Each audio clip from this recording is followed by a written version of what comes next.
जब भी हम कोई पूजा अर्चना करते हैं, शुरू करते हैं, तो हिरल मारांग बुरु बोलते हैं। हमारा जो ईश्वर है ये पारसनाथ पहाड़ है और आज इस पारसनाथ पहाड़ पर जैन वालों का कब्जा।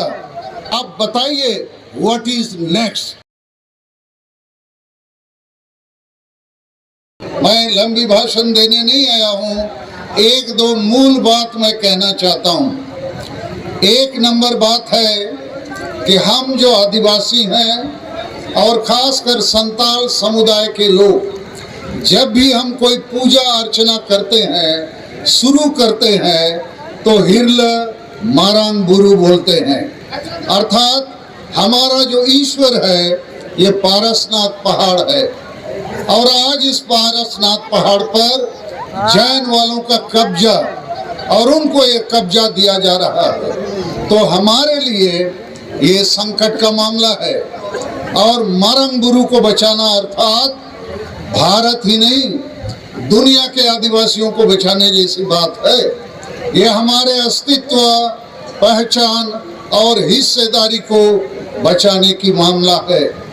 मगर जब भी हम इसको बचाने की बात करेंगे तो हमें हमारे दोस्त और दुश्मन की पहचान करनी होगी, क्योंकि इस समय जो तथ्य सामने आया है, भारत सरकार और राज्य सरकार खुद पारसनाथ पहाड़ जो हमारा ईश्वर है, इसको इन्होंने बिना आदिवासियों के साथ सलाह मशवरा किए, बिना हमारी भावना को, हमारे ईश्वर को इज्जत दिए हुए हमसे छीन कर किसी और को देने का काम किया है।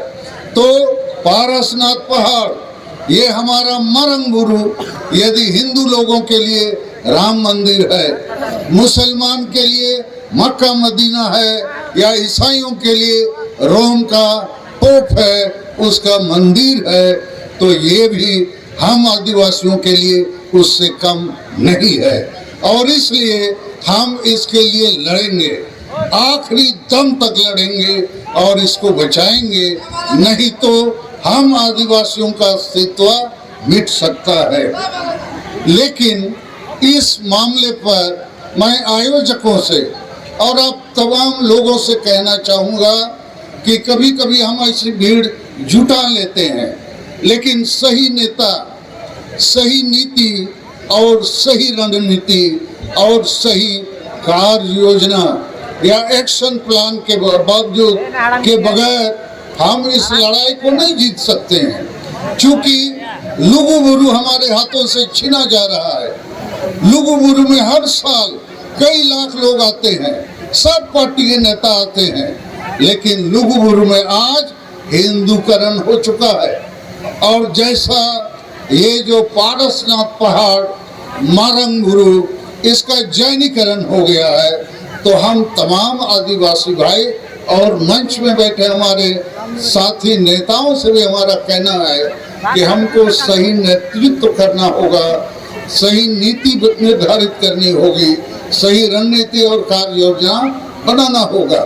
नीति से मेरा मकसद है वह आर्मिसी को अब जुदी लड़ाई दाड़े सनायत बुआ इन्हें खान इन्हें विचरते मेरी राय में आज आदिवासी समाज हार रहा है, इसलिए कि हमारे प्रमुख लोग, बड़े बड़े विद्वान, डॉक्टर, इंजीनियर, ऑफिसर, प्रोफेसर, वकील, पढ़े लिखे नौकरी पेशा में रहने वाले लोग, या राजनीति में एमएलए, एमपी, मंत्री, मुख्यमंत्री, या हमारे जो सामाजिक संगठन के अगुआ, देखा जाता है कि सभी संगठनों में आदिवासी समाज का जो मुद्दा, जो एजेंडा होना चाहिए वो नहीं है। तो आदिवासी समाज का एजेंडा क्या होना चाहिए? भाषा, भाषा, जाति, धर्म, इज्जत, आबादी, रोजगार, चासबास, प्रकृति और पर्यावरण को बचाना। उसी के तहत ये जो संविधान में आदिवासियों को अधिकार दिए गए हैं, इसको बचाना।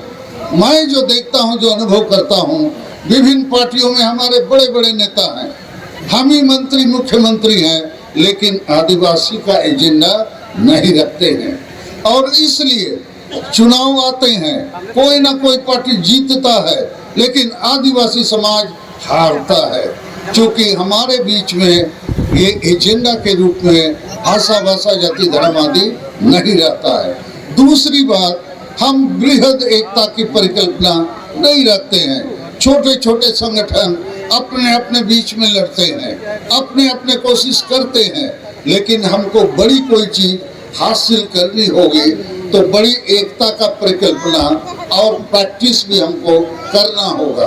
तीसरी बात कि आदिवासी समाज में आज तक गांव समाज में नशापन, अंधविश्वास, डायन प्रथा, ईर्ष्या द्वेष, आदिवासी महिला विरोधी मानसिकता और वोट को हणिया दारू चखना में बेचना, इन परिस्थितियों में आदिवासी गांव समाज में कभी एकजुट नहीं हो सकता है। और यदि एकजुट नहीं होगा तो बड़ी लड़ाइयाँ जो जल जंगल जमीन या मारम गुरु बचाना, लुगु गुरु बचाना, ये नहीं कर सकता है। ये जैन वाले लोग राष्ट्रीय स्तर पर इस आंदोलन को खड़ा किए और भारत सरकार और राज्य सरकार को इन्होंने दबाव में डाला और आखिर दोनों दबाव में पड़े खड़े और लिख के दे दिया ये पारसनाथ पहाड़ जैन वालों का है। अरे इस पहाड़ में आदिवासियों का प्रथम हक है, अभी भी हक है। जैसे आप लोगों ने सुना कि रिकॉर्ड ऑफ राइट्स में प्रिवी काउंसिल में आदिवासियों के पक्ष में फैसला हुआ है। तो मेरा सुझाव भारत सरकार, राज्य सरकार को यही है, आप अविलंब बातचीत शुरू कीजिए और सच्चे आदिवासी जो प्रतिनिधि हैं, ये जो यहाँ सिकंदर हेम्ब्रोम है, नुनकू टुडू है, बुधन हेम्ब्रोम है, ये बैसी के सभापति, उपाध्यक्ष और सचिव हैं, इनसे आप बात कीजिए और फैसला लीजिए।